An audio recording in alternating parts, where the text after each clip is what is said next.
Hey, welcome back. We've got for you today the seventh vampire film of 1970, and this one is French. It's called The Nude Vampire, and it is by Jean Rollin.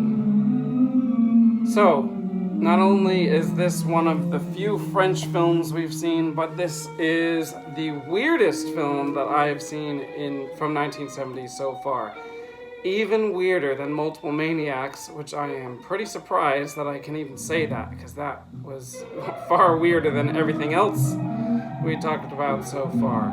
Now, this guy, Jean Rollin, first of all, take a look at this poster. It's a piece of art, okay? It's a beautiful poster. It's wonderful. Before Jean Rollin did this film, he did this one, which translates to The Rape of the Vampire, which is actually an even weirder title than The Nude Vampire. Also great poster. Now, The Rape of the Vampire was a black and white, totally surreal film. Actually, it was a half-hour long film with like an hour of other nonsense added to the end of it, and it was, for me, pretty much unwatchable. This one's in color, The Nude Vampire, and it kind of has a plot, kind of. It's very surreal. You really don't know what's going on most of the time, although they do explain it at the end, so that was good. Basically, you start the movie off, you've got people wearing hoods. They're taking the blood out of a girl, a naked girl, and they're doing some kind of chemistry experience with her blood. Okay, then you've got, you cut to a scene outside at night where there's a guy running on a bridge and a girl, and there's a man wearing a horse's head.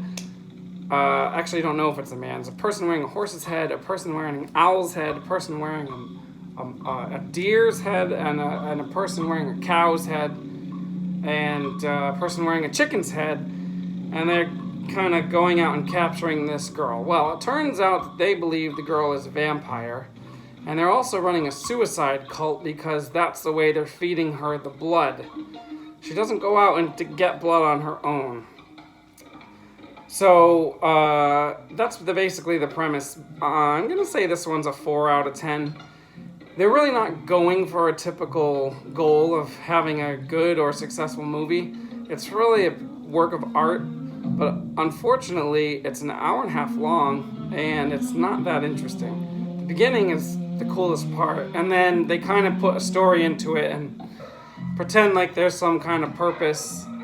And there's a part where they have some people shooting guns at these vampires. And of course, it doesn't do anything, but when they shoot the guns, it's so unrealistic looking. Like, they shoot the gun, and instead of a kickback, they go forward. So it's like bang, bang, bang. And it just looks really fake. When the vampires get hit, they don't move at all.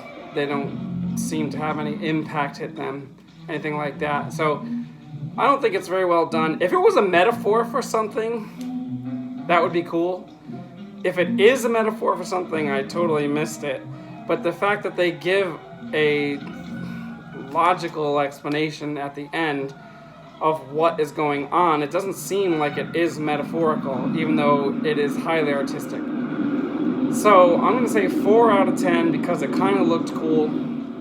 Other than that, it was pretty hard to get through. I am going to tell you what happens in the plot because there's a plot twist at the end and save you some time from watching this one.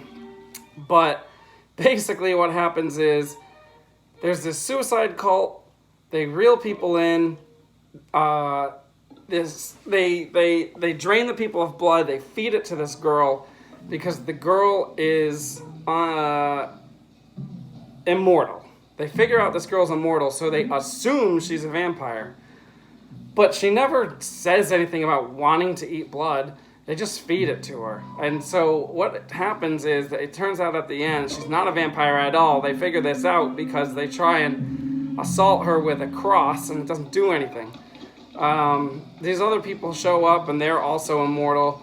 And finally, the guy explains, this girl's not a vampire. She is actually just a mutated human. She's evolved to the point that she cannot be killed.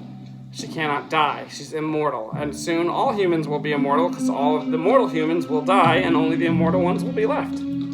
Okay, that makes sense. And he just says, the reason why she was afraid of light is because you've kept her in the dark this whole time.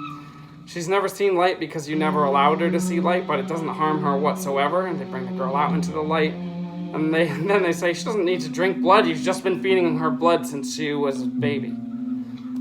So I guess when she was a baby, something happened and people realized she couldn't die. So the whole thing is not that she's not a vampire at all. And she's naked just because like almost all the women in this movie are naked. And there's a lot of weird sexual stuff. Some of it I can't figure out what the point of it was whatsoever. So it didn't make much sense. You can hear the score in the background. That's about as normal as this movie gets. Okay, this music does fit the movie perfectly. So that's about it. Okay, so that's the Nude Vampire. This director, Jean Rollin, has made many vampire movies and many horror movies. I don't know if they're going to get any more coherent than this one, but this one was a step up from The Rape of the Vampire, so we'll see. I think he did 2 vampire movies in 1971. So we'll get to those soon enough. Okay, see you next time.